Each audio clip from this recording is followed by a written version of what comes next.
सोनाब बेंगल दुलाराय बर' फरायसा आफादनि दिनैनि बे सानसेनि हाबाफारिजों जुथुमनाय बे सेकामारि आरो मादारिहाट आलिपुरदुवार जिल्लानि बे गेवलां मेलखौ सामलायनाय गेवलां मेलनि chairperson acting president West Bengal state committee एबसु प्रनय कार्जी आरो सोनाब बंग एबसुनि गुबुन गुबुन बिबानगिरि दैदेनगिरि नोंथांमोन आं गिबियावनो साफ्रोमखौबो दुलाराय बर' फरायसा आफादनि जानानै गोसो गोरबोनि हामलायनाय आरो खुलुमनायखौ आं बावहरो। आं मिथिदों जे दिनै गोदानै स्टेट कमिटिखौ दाफुंनानै लाबाय आरो बिनि आफादगिरि महरै प्रताप कार्जी बिथांखौ बिबान होनाय जादों। गाहाय नेहाथारि शान्तिमय नार्जारि सानैखौबो खेबसे सिगाङाव फैनानै सिनायथि लानो खावलायदों। प्रताप आरो शान्तिमय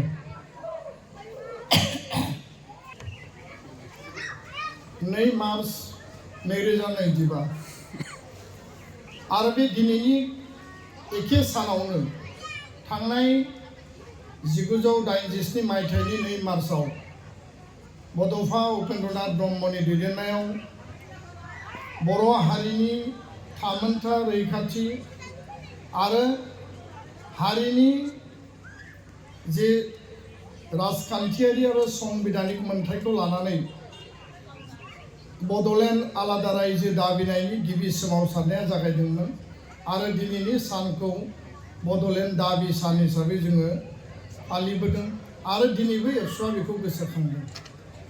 बे बुब्लियाव बड'फानि सोरगोआरि जिउमानि आलो गोजोननि थाखाय आनान गसाइनायाव आर'ज गाबदों आरो बे एखे समावनो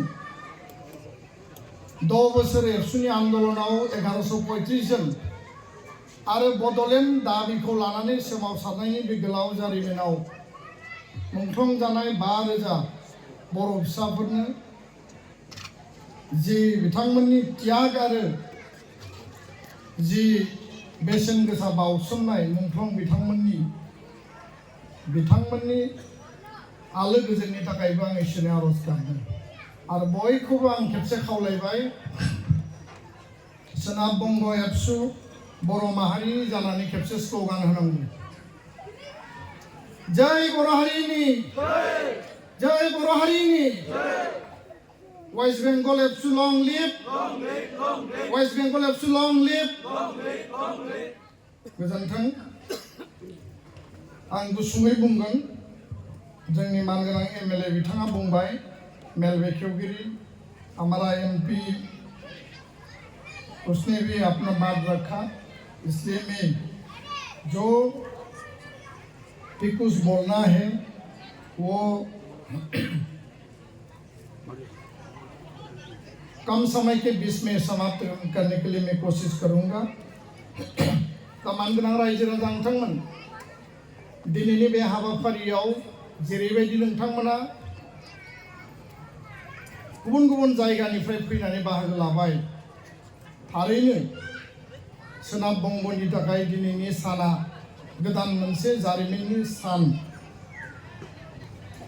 थांनाय 1.5 मासनि सिगां आङो करदांगा माराकाटा ओनसोलाव फैदोंमोन जेराव वेस्ट बेंगल जि बड' थुनलाइ आफाद बिनि गेवलां मेल जादोंमोन आरो बे मेलाव बर' थुनलाइ आफादनि आफादगिरि डक्टर सुरत नार्जारि साराबो फैदों।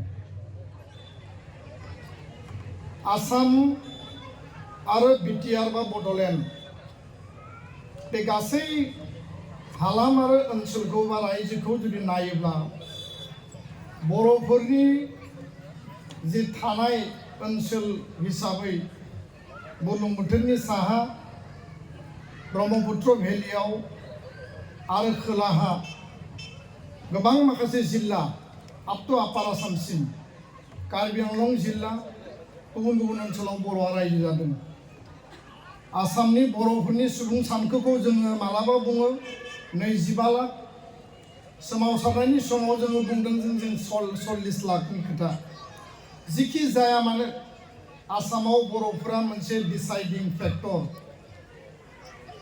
सा सानजा भारतनि सेकेन्ड लार्जेस्ट ट्राइबेल माने कमिउनिटि, जोङो सा सानजा भारताव लार्जेस्ट ट्राइबेल हिसाबै जोङो बर' हारिया जोङो रायजो जानानै दङ।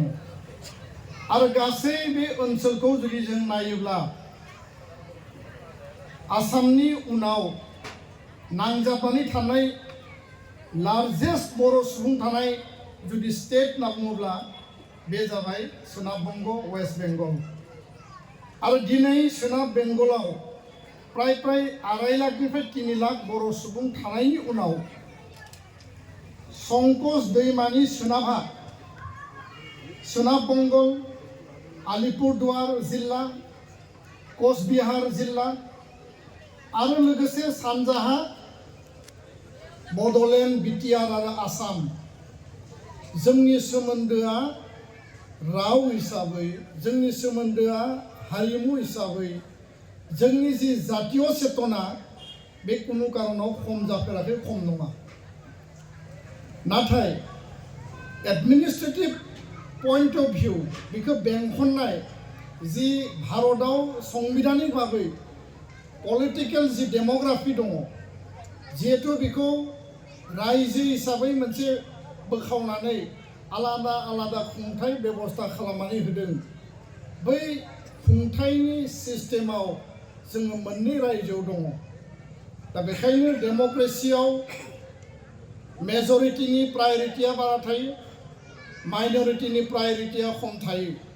थेवबो गणतान्त्रिक देशआव जोङो बयबो इकुवेल राइट्स, इकुवेल जास्टिस आरो इकुवेलिटिनि बाथ्राया फैयो।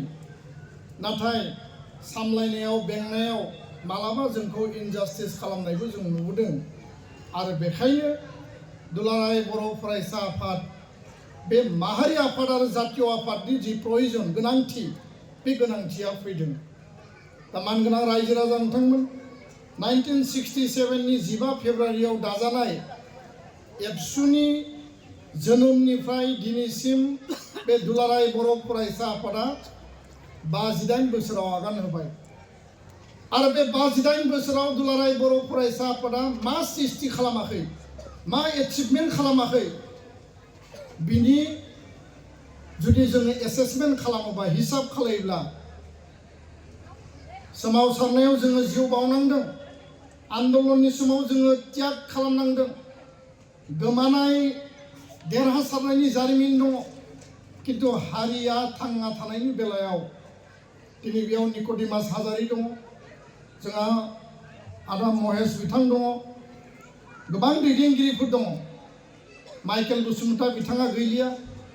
सोनाब बेंगलाव सोमावसारनायनि समाव बे बर' थुनलाइ आफादनि रावनि स्क्रिप्टनि मुभमेन्टआनो जा, थांना थानायनि दुलाराय बर' फरायसा आफादनि एक्जिस्टेन्स सार्भाइभेलनि मुभमेन्टआनो जा, बर' बा मेस बा मेसे नेपालनि, त्रिपुरानि बरक बा कक बरक, जिखि बुङा मानो बर' हारिया दिनै मुलुगाव सिनायजानायनि एकमात्र कारना जाबाय बड'लेण्ड आन्दलन। बिनि जि जातीयताबादनि आधाराव बड'फानि नेतृत्वआव आलादा रायजो दानायनि थाखाय जि सोमावसारनाय, बुहुमनि बर'फोरखौ खौसे जानो खावलायनाय, बड'स अफ द वर्ल्ड इउनाइट। आरो इउनिटिया बोरै फैगोन? सोमावसारनायनि गेजेरजों थ्र' स्ट्रागल, जों लिभ एन्ड लेट लिभ, थां आरो थांनानै थानो हो, बे मोनसे मोन्थोरजों बड'फानि जि सानथौ सानस्रिजों खामानि मावनाय। आरो दिनै बर'फोरा बे आर'नाइखौ GI टेगआव मोननाय, बे गामसा, दख'ना, खाम, सिफुं, जथा 21टा आइटेम, जोंनि अनला, नाफाम, नारजि, बे पर्यायसिम जे जोङो फैबाय, दिल्लीयाव जोङो बड'लेण्ड महोत्सव खुंनायनि गेजेरजों प्रधानमन्त्री नरेन्द्र मोदीखौ जे जों लाबोनानै बर' हारिखौ जे बाख्नायहोनो हाबाय दुलाराय बर' फरायसा आफाद बर' थुनलाइ आफादनि प्लेटफर्माव आरो बिटिआर सरकारनि बिटिआरनि चिफ प्रमद बर' बिथांनि मददारि हेफाजाबनि गेजेरजों गासै एमएलए आरो दिल्लीयाव थानाय जोंनि सानै बर' एमपिनि गेजेरजों बे एचिभमेन्टआ दिनै मुलुग दरबाराव भारतनि दरबाराव बर'फोरखौ सिनायनो हानाय आरो बयजोंबो अनसायजानाय मोनसे रल मडेल सृष्टि खालामनायनि थासारिखौ जों दिनै लाबोबाय। दा बेखायनो जों मालाबा सानो जे सोनाब बेंगलखौ गारनानै वेस्ट बेंगलखौ गारनानै बर' हारि दानायनि जातीयताबादनि गेरेमसा माहारिनि बड'फानि जि भाइब्रेन्ट कमिउनिटि जि मास्टार रेस बे मालाबाबो कमप्लिट जाया।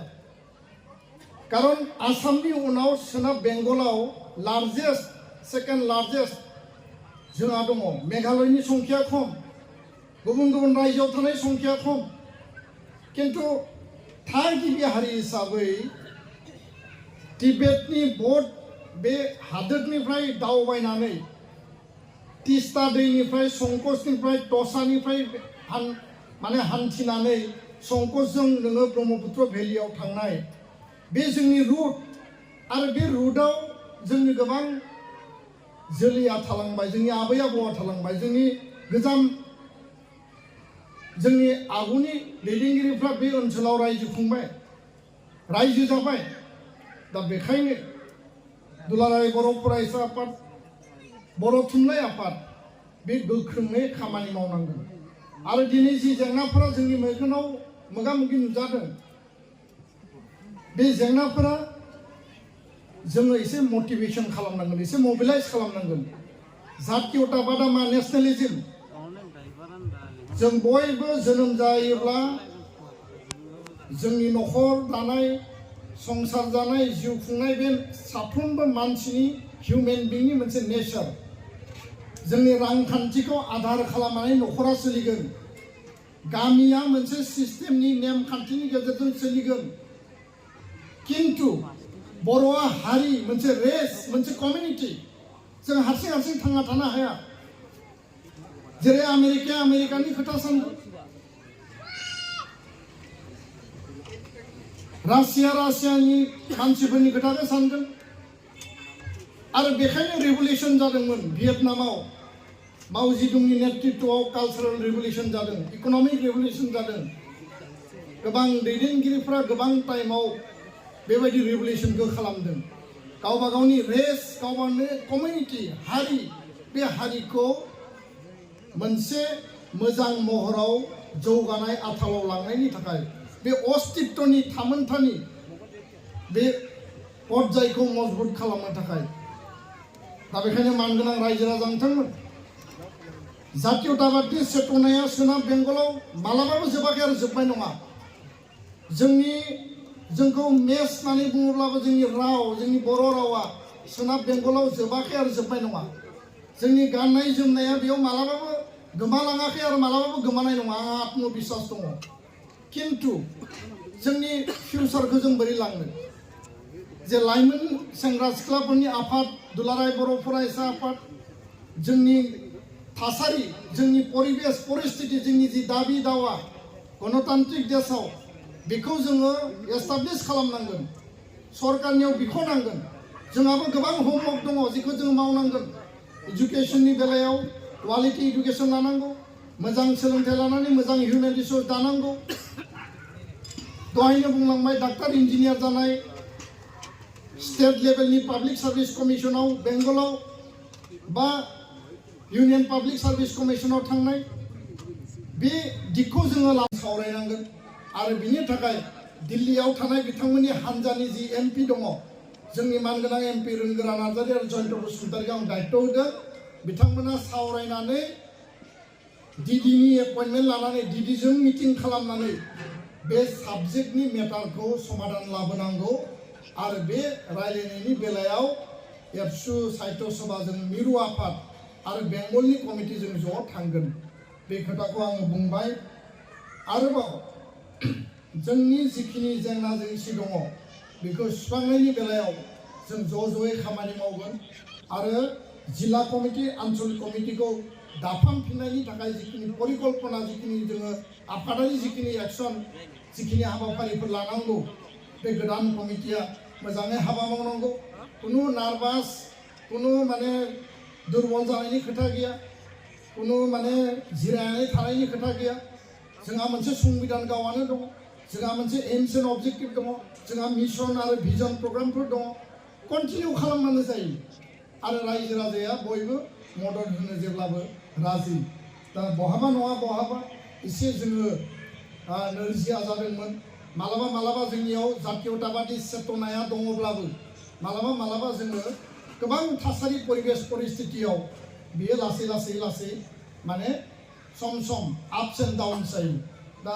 दैदेनगिरिफोरखौ आं खावलायगोन जे हारिनि बे अबस्थाखौ साबना हामना खालामनायनि सार्थनि थाखाय बयबो 2 बोसोरनि जि बिबान दङ बेखौ रल लानानै खामानि मावनांगौ आरो दिनै दुलाराय बर' फरायसा आफादनि बे गासै हाबा मावनायनि गेजेरजोंनो दिनै दिल्लीयाव जा दिसपुराव जा आसामनि पलिटिकेल सिनारिय'आनो जा बड'लेण्ड सोमावसारनायनि समाव राजखान्थियारि जोंनि रल एमएलए देरा होबोनाय एमपि देरा होबोनाय आरो इभेन सुक्तिनि मावफुंनायनि सार्थआव बिटिआर सरकारनि जोङो गोदान सरकार लाबोनायनि बेलायाव एबसुनाय बे दुलाराय बर' फरायसा आफादा टाइम आरो सिटुएशनाव हारिनि सार्थखौ नोजोर बोनानै जोङो रल लानानै जोङो जि सिद्धांत लादों बेयाव जों देरहासार जाबोदों आरो बे बाथ्राखौबो आं दिनै बुंनो नागिरो जे तिग्गा साहब जो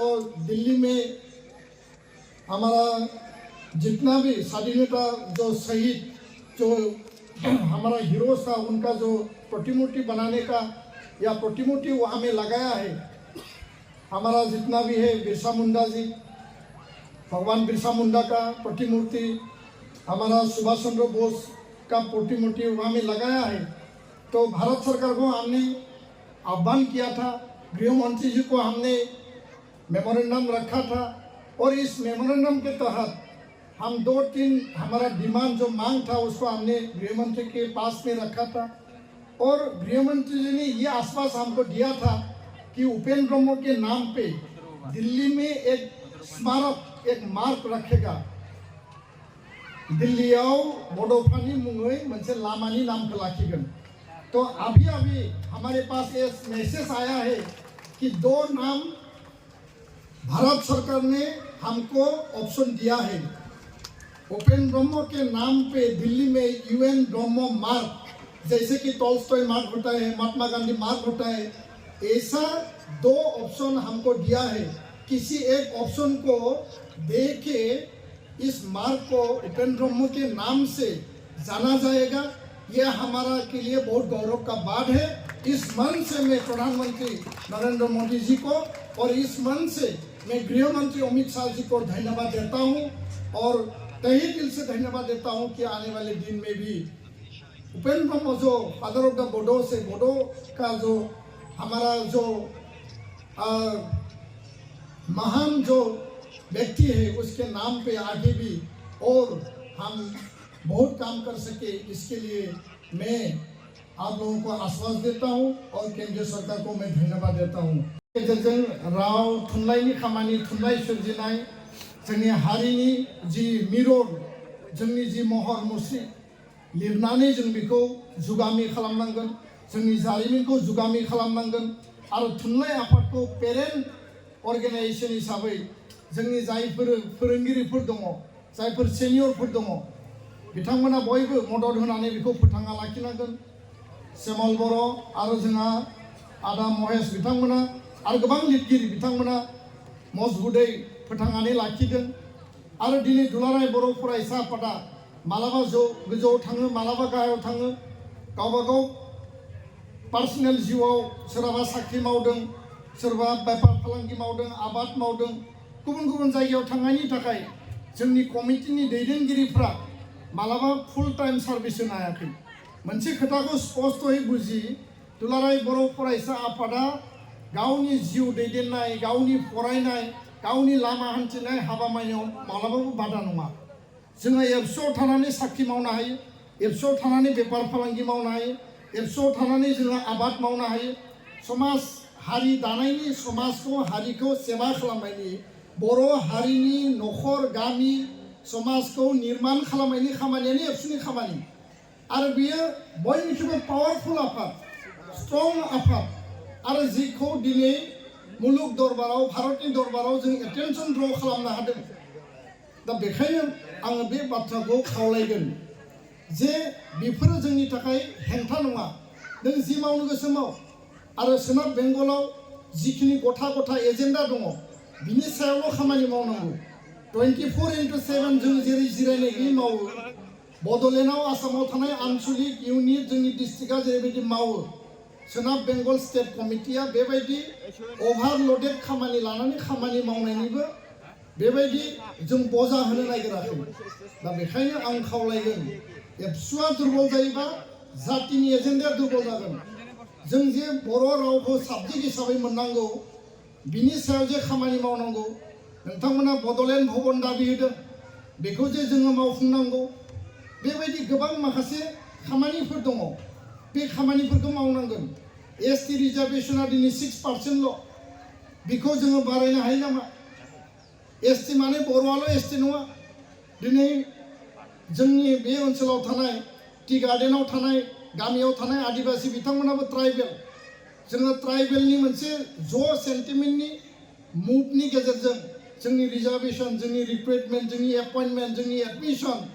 बेखौबो जोङो रोखा खालामनांगोन आरो कमिउनिटिनि अर्गेनाइजेसन हिसाबै जातीय आफाद हिसाबै जुदि रेज खालामाबा जोंनि खोथाखौ रावबो खोनासंनाय नङा आं इन्डिभिजुवेला जिखौ बुंगोन नोंथांमोना जिखौ बुंगोन बैयो जिखौ बुंगोन बियो गुरुत्व मोननाय नङा जुदि एबसुआ बुङो भारत सरकारा खोनासंगोन भारत सरकारनि नर्थ ब्लकआव भारत सरकारनि राष्ट्रपति भवनाव भारत सरकारनि सेक्रेटारियेटआव प्राइम मिनिस्टार हम मिनिस्टार अफिसाव एबसुनि जि मुं बियो पार्मानेन्टलि इस्टाब्लिश जाबाय बड'फानि आन्दलनजों 93आव एकर्ड 2003आव एबसु बिएलटिनि मददजों एकर्ड जाबाय 2020आव एबसु एनडिएफबि इउबिपिआव लोगो नांनानै एकर्ड जाबाय आरो दिनै एबसुखौ रावबो मिथिलिया सोनाब बेंगलाव जाय सरकार फैया मानो जि एसेम्बलनि सरकार फैया मानो बिथांमोनाबो मिथिगौ एबसुखौ मोजाङै आरो बर'फोरा जे बे साहा रायजो जायो बर' होननाय मोनसे मेस होननाय मोनसे जे हारि दङ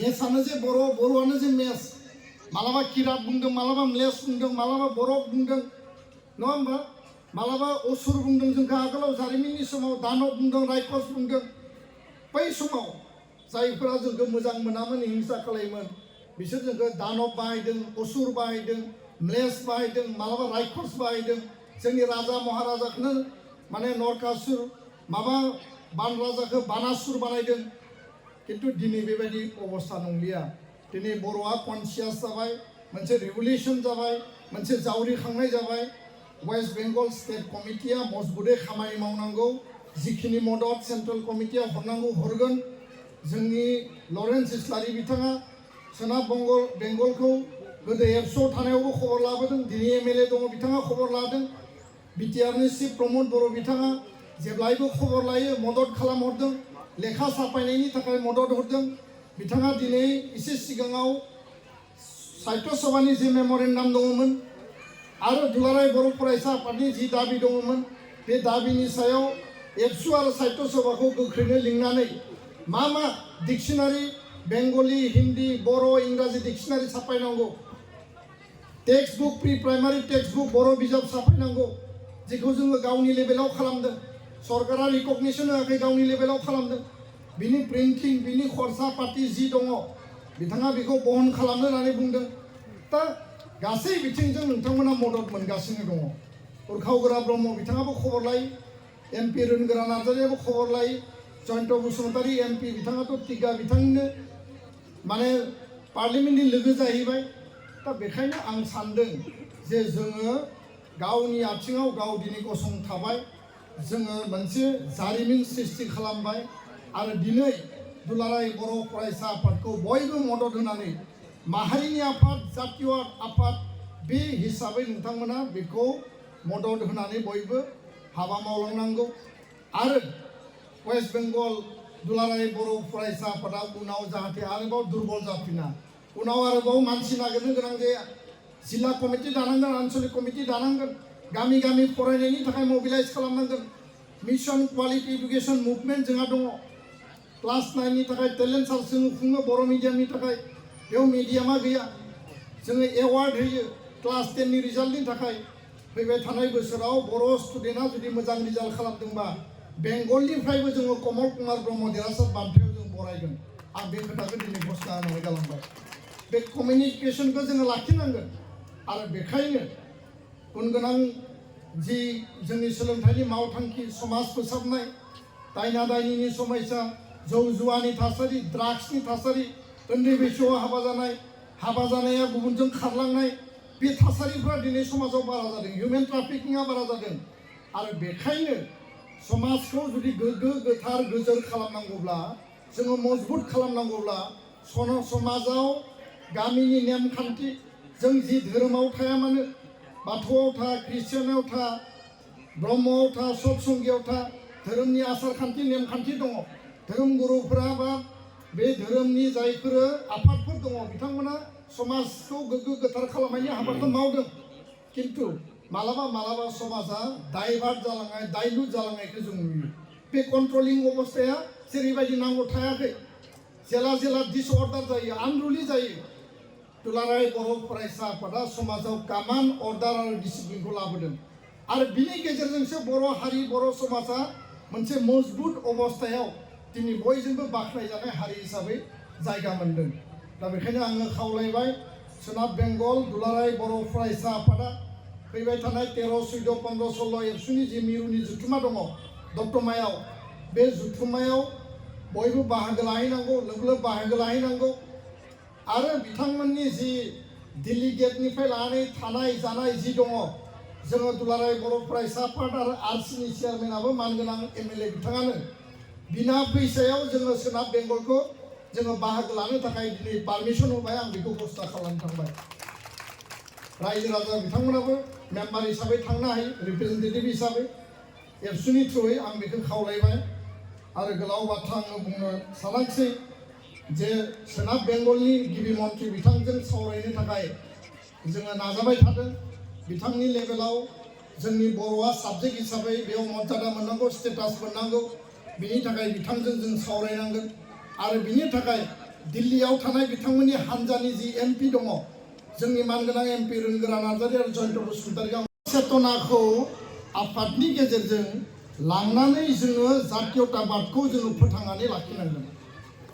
और मैं इस बारे में हमारा सांसद टीका जी को बहुत बहुत धन्यवाद देना चाहूँगा। आज इस अवसर पर हमारे मौजूद रहे, उन्होंने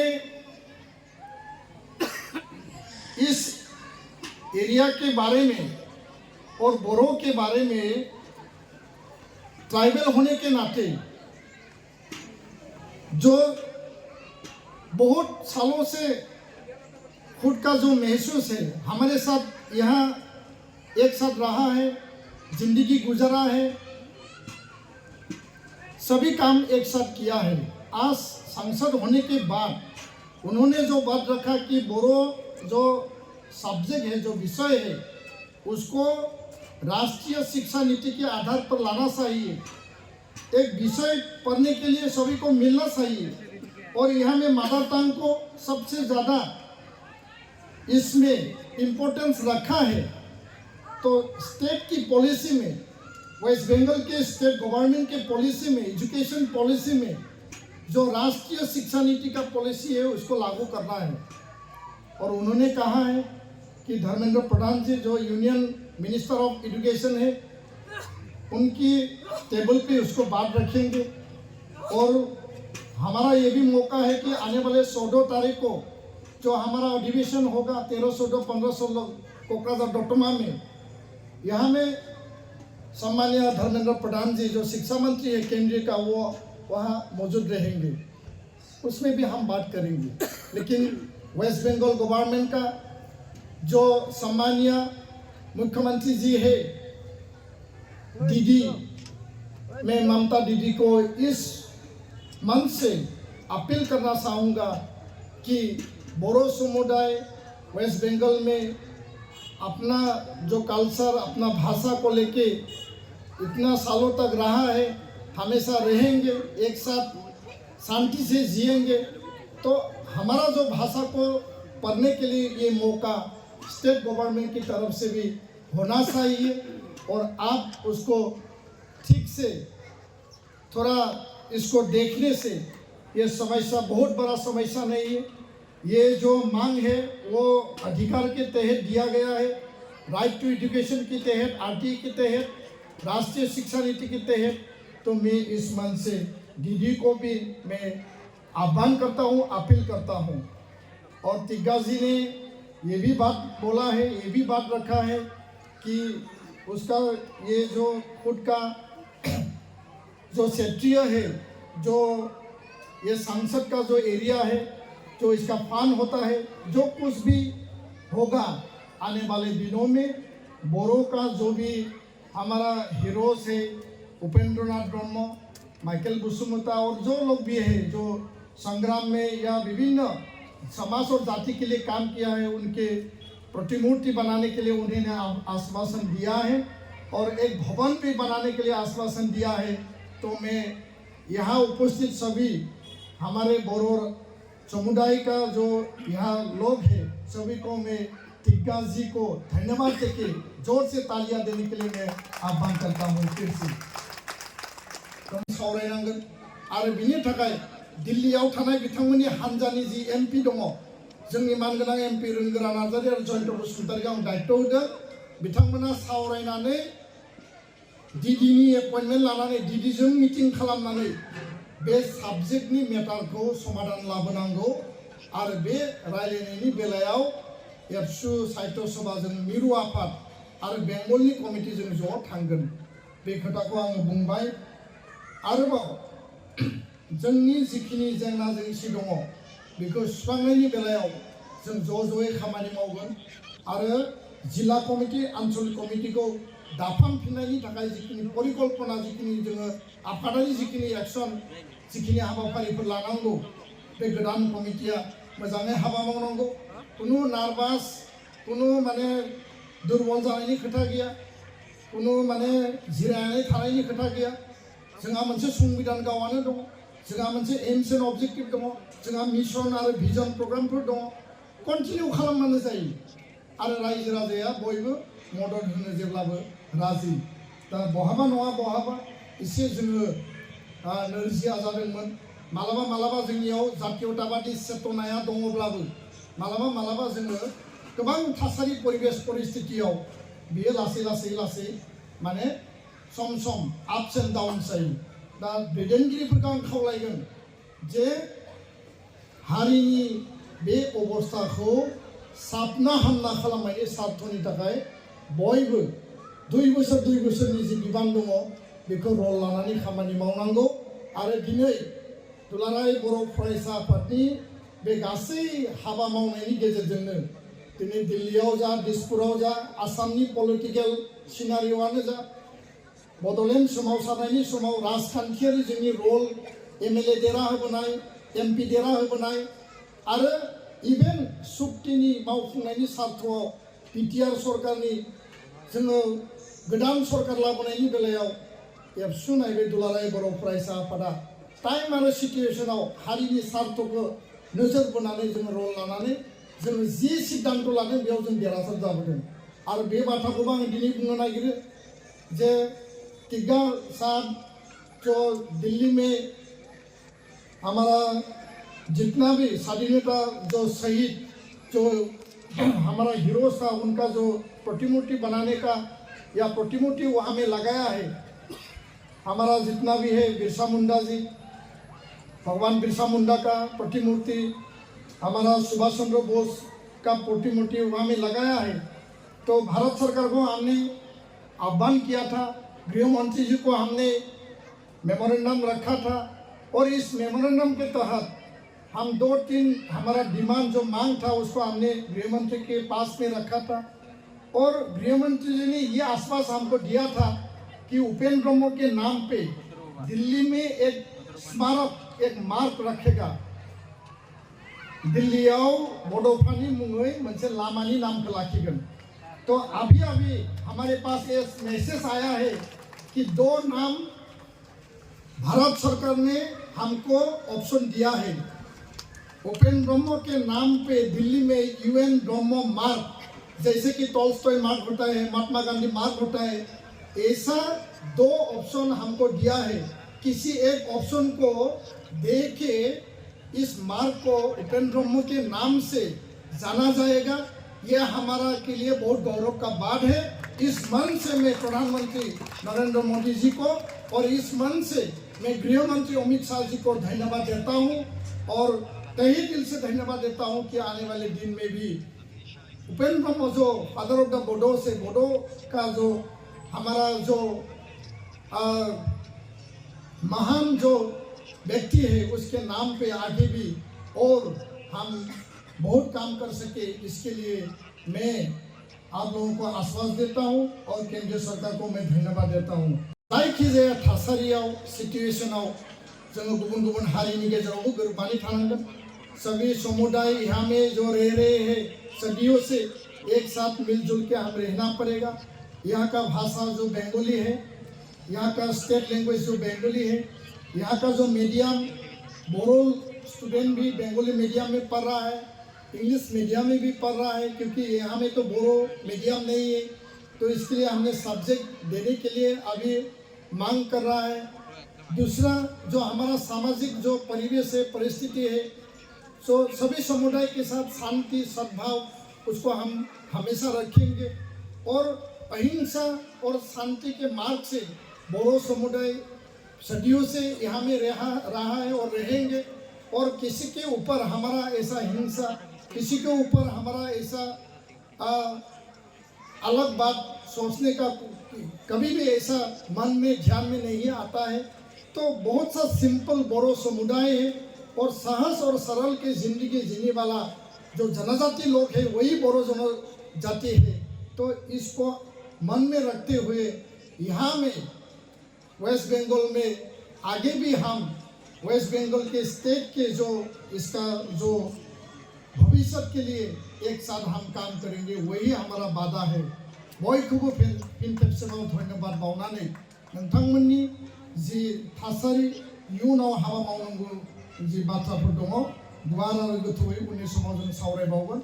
आं बेखिनिखौनो बुंनानै सोनाब बेंगल दुलाराय बर' फरायसा आफादा जेब्लायबो मजबुतै हारिनि आंखाल खैफोद रैखाथिनि समाव गसंथागोन, दाहाल बायदि खामानि मावगोन, समाज आरो हारि निर्माण सेवा खालामनायनि खामानि मावगोन।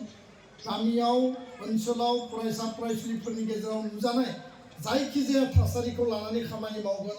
गामि गामि मोबिलाइज खालामगोन, एजुकेशननि मोबिलाइज, ससियेल चेन्ज समाजारि थासारिनि थाखाय मोबिलाइज, जि हाबाफोर दङ खामानि मावगोन। आरो बे बेलायाव मिरु आफादा सम सम नोंथांमोननिसिम माखासे रिप्रेजेन्टेटिभ थान्दै दैथायहरगोन। बेखिनि खोथाखौनो बुंनानै फैबाय थानाय समाव बड'लेण्ड आसाम आरो सोनाब बेंगलनि बर' रायजो राजानि जि सोमोन्दो आरोबाव बांसिन मजबुत खालामनायनि थांखिजों हाबा मावगोन। आं बेखिनिखौल' बिश्वास होनानै आंनि बुंनायखौ फोजोबबाय। गोजोन्थों। जय बर' हारिनि, जय बर' हारिनि। वेस्ट बेंगल एबसु लंग लिभ, वेस्ट बेंगल एबसु लंग लिभ, वेस्ट बेंगल एबसु लंग लिभ। Thank you. गोजोन्थों। थाखो 5 आरो मेट्रिक आनजाद उथ्रिसार जागोन फरायसाफोरनि थाखाय गोजोनथाव रादाब। गोनांथि आरो मोजां खाबुफोरखौ लानानै गुन गोनां सोलोंथाइ होनो नोंथांमोनखौ नेनानै दङ बड'लेण्ड स्टार एकाडेमि क'क्राझारआ। 2024 इं मायथाइयाव क'क्राझार थिथागुरि समबाय मावख'नि साखाथियाव गोदानै गायसनजानाय बड'लेण्ड स्टार एकाडेमि क'क्राझाराव 2025-2026 सोलोंथाइ बोसोरनि गोदानै मुं थिसननाया सोलिगासिनो दङ। बड'लेण्ड स्टार एकाडेमियाव 6 थाखोनिफ्राय 9 थाखोसिमनि फरायसाफोरा बर' बिजोङाव आरो 11 थाखोनिफ्राय 12 थाखोसिमनि फरायसाफोरा बर' बिजों आरो इंराजि बिजोङाव मुं थिसननो हागोन। बेनि थाखाय आर'ज बिलाइ आरो फान्डुलिपि बिलाइगासिनो दङ। 11 थाखोनिफ्राय 12 थाखोसिमनि फरायसाफोरनि थाखाय आखा-फाखा आरो रोंगौथि गोनां फोरोंगिरिफोरखौ लानानै साइन्स, कमार्स एन्ड आर्टस मोनथाम स्ट्रिमनि सायाव फरायसाफोरखौ गुन गोनां सोलोंथाइ होनानै बायदि बिथिंजों सोरगिदिं जौगाखांनाय लाबोनो साखाफारा क'क्राझारनि थिथागुरियाव थानाय Bodoland star academia. Bodoland star एकाडेमियाव मुं थिसनोब्ला बाङाइ बेसेनाव मुं थिसननायनि गेजेरजोंनो फरायसाफोरा गाहायाव होनाय माखासे खाबुफोरखौ मोननो हागोन। इंराजि सोलोंनायनि खाबु, साखोन-सिखोन थाखो खथा, बिजाब बाख्रि, BPL थाखोनि फरायसा फरायसुलिफोरनि मुं थिसननायाव 20% मासुल रेहाय होनाय। बेजों लोगोसेनो नोंथांमोनहा JEE नीट आनजादनि थाखाय बेसेन नाङै फोरोंथाय, मान्थलि मक टेस्ट, जिउ राहा दानाय बायदि बायदि गियानलु आयदाफोरनि उफ्रा सोलोंफारिफोरनि खाबुफोरखौ मोननो हागोन। हौवासा आरो हिन्जावसाफोरनि थाखाय मुलाम्फा गोनां मोजां जामुं आरो मोजां थाग्रा खथानि खाबु गोनां हस्टेलनि खाबुफोरखौबो मोननो हागोन। बिदिब्ला गोबाव खालामाजासे नोंथाङाबो बड'लेण्ड स्टार एकाडेमियाव थाबैनो मुं थिसननायनि थाखाय सुलाद लादो। आबुङै मिथिनो थाखाय जानबुं अनजिमा 6000349997 एबा 7638008149 एबा 6003494371 आव फोनांजाब खालामदो।